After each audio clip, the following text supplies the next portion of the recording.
Cícera Lima e minha colega Iana Pedrosa, fazemos parte do curso de História do Polo UAB-US de Pedra Branca. Iremos trazer 3 vídeos, aulas para vocês, falando sobre mulheres, beleza e educação na cidade de Fortaleza, dos anos de 1920 a 2000. Vamos trazer todo o processo de apropriação dessa moda, o que impulsionou essa moda nos anos de 1920 a 2000. O tema do vídeo é Mulheres, Beleza e Educação na Fortaleza dos anos de 1920 a 2000. Nos anos de 1920, considerados por muitos historiadores como turbulentos e anos loucos, marcaram uma época de efervescência cultural, movimentos feministas e também de uma moda importada da Europa, que vai ditar ousadas formas de se vestir e consumir produtos de beleza no Brasil e no mundo, tendo as mulheres como alvo principal.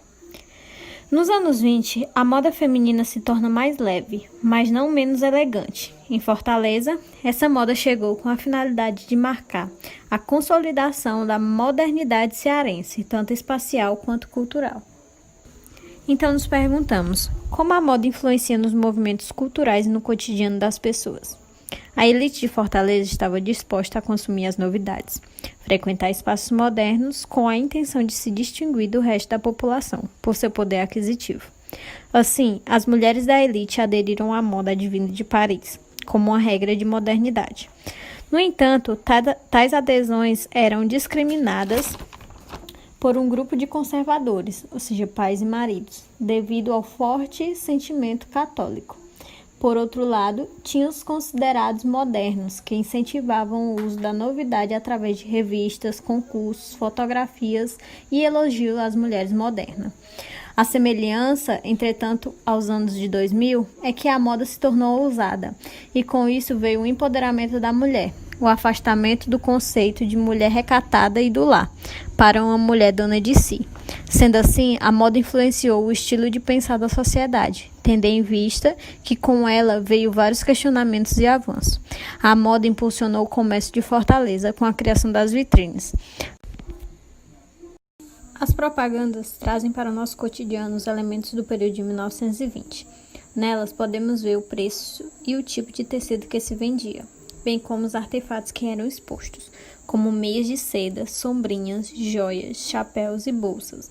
Os tecidos que apareciam nos anúncios eram principalmente seda, brim, algodão, linho, casimira e cetins. Há um anúncio intitulado Criação de Paris, de la Cearense, que era uma loja de variedade. Nela são expostos fivelas, chapéus e tecidos. Percebe-se, além das peças que compunham a instrumentária feminina da época, a influência dos elementos advindos de Paris. Como o anúncio acima, há outros que aparecem constantemente, trazendo referência dos materiais e peças que impunham a instrumentária da época. Outra loja, a maranhense, no dia de Saldão, divulgou uma lista nos jornais com os tecidos e preços do qual vendiam cada peça. Apesar de haver uma publicidade constante de tecidos e artigos de moda, as publicações que tratavam diretamente do assunto eram escassas. Durante os anos de 1928 e 1929, apareceram apenas 3 publicações. Uma das publicações, intitulada A Arte de Usar Echarpe, fala de como o artefato deveria ser usado e como algumas mulheres denominavam essa arte.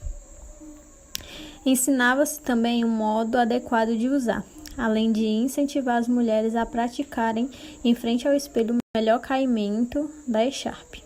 Outro assunto tornado pauta de uma coluna do jornal O Povo foi a roupa de baile. A coluna intitulada A Moda, Toitelas de Baile, explicitavam quais as roupas que estavam sendo usadas na época durante as festas.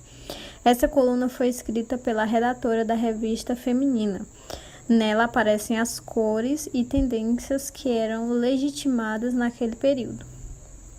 Há também uma parte do texto que fala sobre a roupa de passeio, mas diferente da primeira, que tratava apenas da roupa feminina e adulta, a segunda ensinava as mães como vestir suas filhas. Nota-se que há uma preocupação em como vestir a mulher de forma elegante e distinta, desde criança, selecionando cores e formas ideais de roupas, mas quase não há referência à instrumentaria masculina. O que encontra-se no jornal O Povo falando sobre a moda ou mesmo sobre a roupa do homem são alguns poucos anúncios que vendem principalmente chapéus. Após analisar as edições impressas do jornal O Povo dos anos de 1928 e 1929, foi possível notar que naquele período Fortaleza passava por uma fase de transição, em que a cidade ganhava um novo aspecto devido à política higienista aplicada no país, bem como pela tentativa de modernização e inclusão das cidades no modelo de vida europeu. E tudo isso afetou o modo de viver e relacionar-se de seus habitantes.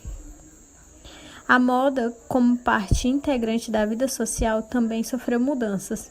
É possível perceber que tanto homens quanto mulheres assimilavam as modas vindas do exterior, porém a influência era exercida principalmente sobre a mulher. A moda feminina importou principalmente os costumes vindos da França, especialmente da cidade de Paris. São constantes anúncios que dizem trazer novidades da capital francesa, ressaltando a qualidade dos produtos e o fato de serem a última moda parisiense.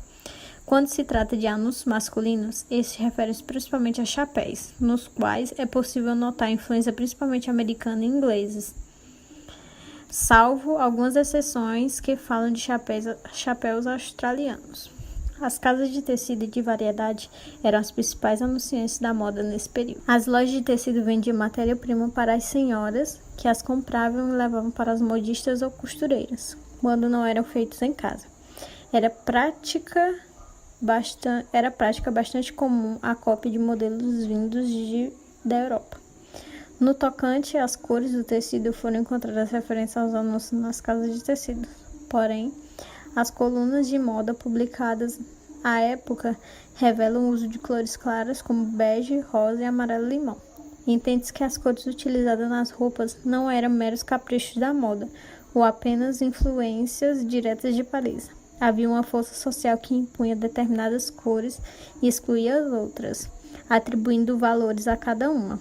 Bem, como atividade, nós preparamos para vocês, o vídeo Viver nos anos de 1920.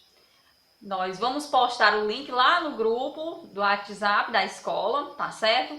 Também iremos fazer uma leitura de uma paródia que está na revista que se chama A Jandaia, tá certo? E foi escrito essa paródia por Diocleciana Paula da Silva. Tem o título de Moral e Transgressão na cidade de Fortaleza, dos anos de 1920. Que também vamos postar lá no grupo, tá certo? Vocês vão fazer uma síntese em 15 linhas, no mínimo 15 linhas, tá certo? Sobre o que vocês entenderam com essa aula, Quais as apropriações que vocês puderam perceber dessa moda, tá certo? Os conceitos, o que chamou a atenção de vocês, o que vocês puderam aprender durante esses vídeos, tá bom?